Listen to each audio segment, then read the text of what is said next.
Oh, hi, everybody. Joe Cioffi, Fios 1 News, Long Island, and Fios 1 News, New Jersey. And Joe Rayo, Fios 1 News, Lower Hudson Valley. And Joe, we certainly had an active afternoon and early evening, didn't we? Yeah, and actually, in a couple of areas, it's still going on. So I think I'll bring up, Joe, we'll start with the local radar. And we at least as of 9:33, and always remember, if you're watching this on a replay later tonight, the radars, the satellites, any hurricane or tropical storm information is dated, so please bear that in mind. And I just want to freshen this up. We do have a flash flood warning up that was just issued for parts of Middlesex and Monmouth counties. There was a flash flood warning up for southern Nassau and southwestern Suffolk County. That has now been discontinued. Those storms in Long Island were very impressive. A lot of folks sending me pictures and videos, numerous lightning strikes, quite the lightning show, heavy rains in a lot of places. Usually Long Island is where thunderstorms go to die, but with the ocean water temperatures now in the upper 70s to around 80, and the Great South Bay water temperatures at 85, wow. Believe it or not. Like a bathtub. Yeah, and I never realized how warm it got until last year when I actually went to Moriches Bay in mid-August, and I was shocked at how warm it was. It really was like a bathtub. I thought that the ocean water got into the inlet at the tide and kept the water from getting too warm, but actually it's exactly the opposite. Those storms, by the way, are the western edge of that, Joe, in northern New Jersey. I'm sorry, in central New Jersey, Middlesex and Monmouth. You can see them kind of hanging there and straddling just north of 195. That slow movement isn't loaning itself to getting that activity out of there too quickly, and that's probably why another factor in why the flash flood warning was posted. And we were expecting this today, and we're expecting another round of this tomorrow, because tomorrow we're actually going to be dealing with the cold front itself, that is the generator or the catalyst for all of this activity, which is expected to move on through here sometime tomorrow evening. All right, not really going to drop the temperatures all that much, and it might put a little dent in the dew points and the humidity, so you might get some slight relief on Thursday or Friday, but in a pattern like this, Joe, beggars can't be choosers. Yeah, I want to switch around on some of these radars here. 1 second. Let's go to, this will just take a minute, or less than a minute. All right, here we go. This is down in Virginia. Let me move up one, so we'll go at least up into, well, this is actually a nice wide view here of what's going on, at least for central and south Jersey. And you can see that the storms, the strongest part of the storms are in our sector. They weaken quite a bit as you get back into southeastern PA.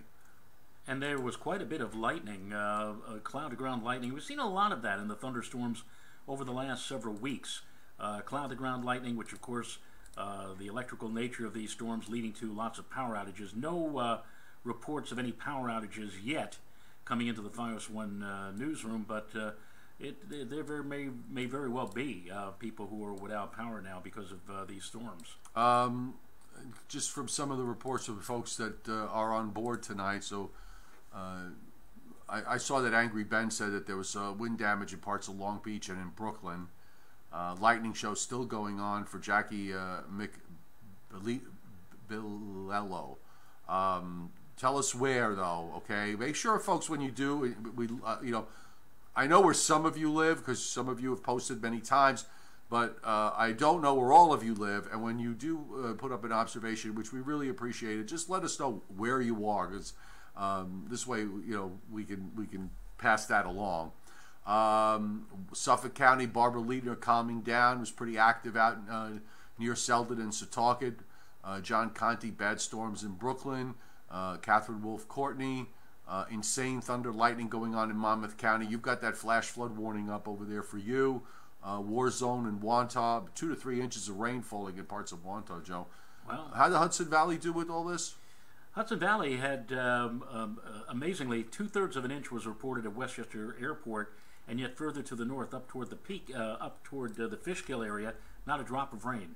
So it's very wide Very, spread in terms of how much rain fell. Gotcha. And we had some pretty good rains here, just outside the studio here in Rybrook, around well, about the time that you were doing your YouTube channel feed. Yes.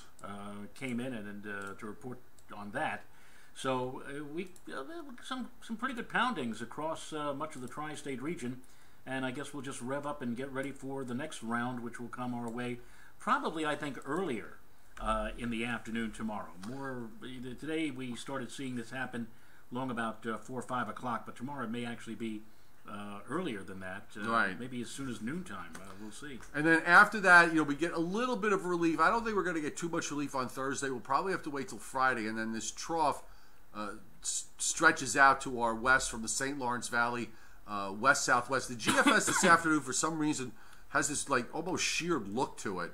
I'm not sure whether I buy this idea where it stretches out more east-west than north-south. I don't know why it did this, and then it kind of kicks it out, and then we've got behind it. That'll be a nice decent shot. That'll be for late next week and next weekend. Of course. A nice decent shot of low humidity and cooler air. But before we get there, just to show you the difference here, and this makes a huge difference in terms of what the outcome is going to be for the weekend and into next week, because when you look at the European, Joe, I think you could pretty much safely say we've got some problems starting Saturday with a chance for some downpours. I don't think it's a washout from Saturday through next Wednesday or next Tuesday, but there will be threats for downpours and thunderstorms along the way. Yeah, so long as we keep those dew points high, and it looks like from what I saw, at least in the Hudson Valley, the dew point temperatures are going to be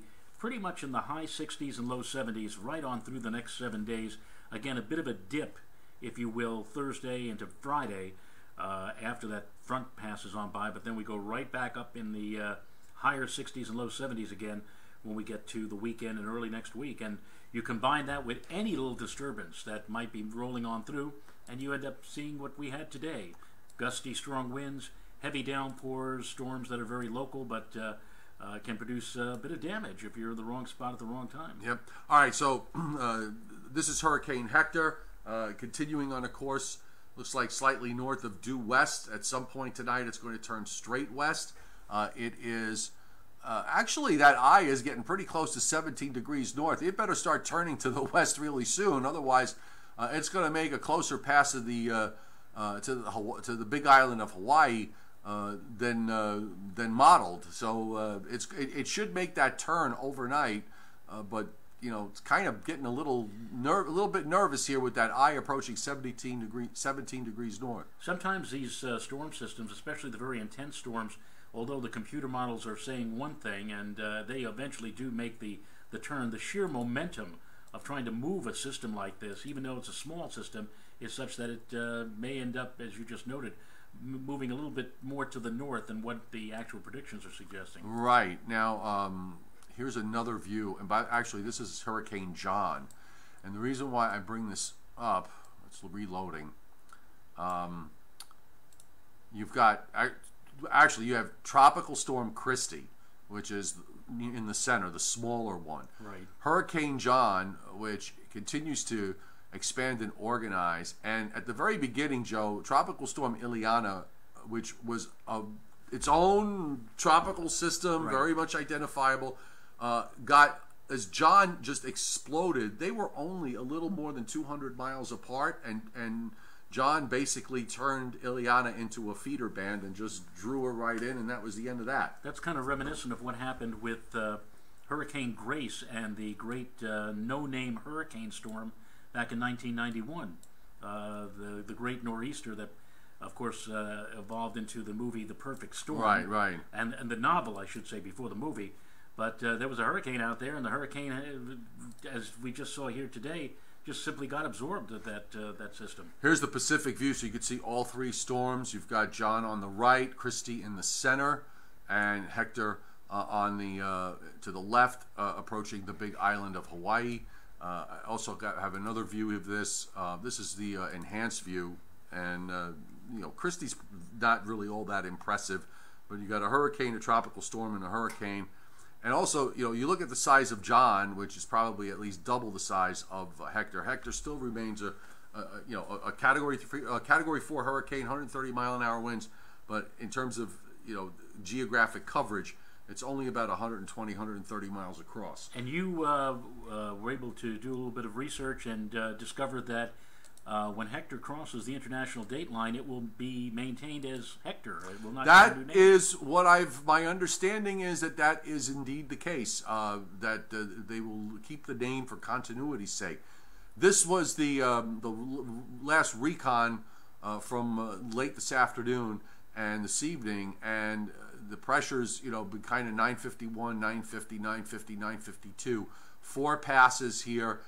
It's you know, it looks like it's moving maybe a little more westerly according to the recon fixes, which is good. 16.5 degrees is probably, you don't want to really see it get further north than 16.5, but you know, certainly very formidable. If you look at the wind scale, Joe, you still got some patches of winds in the 113 to 137 knot range. Wow. That the plane picked up on. So it's a good thing that the hurricane is going to pass south of the Big Island of Hawaii, and even more so further south to the other islands in the chain. Oahu and Kauai, and Oahu, of course, is where Honolulu is, and the only ones who are really happy about this, I'm sure, and we mentioned this last night, are the surfers. They're really probably enjoying the fact that the seas are rather rough, but that's the kind of weather they like to see, and well, that's what pretty much Hector's doing, is acting like a giant meteorological egg beater, if you will, and just agitating those waters to such a degree that over the next several days, that's what they're going to be dealing with. This is subtropical storm Debbie sitting out in the central Atlantic. This got upgraded this afternoon. It's probably going to be around for another 12 to 18 hours before it gets absorbed by a trough to the north. It is no impact or threat to any land area, so we're good with this. And just one more check, Joe. I'm going to check real fast on the radar. Kind of got a late start tonight, folks, because of all the severe weather running around, but you can see update.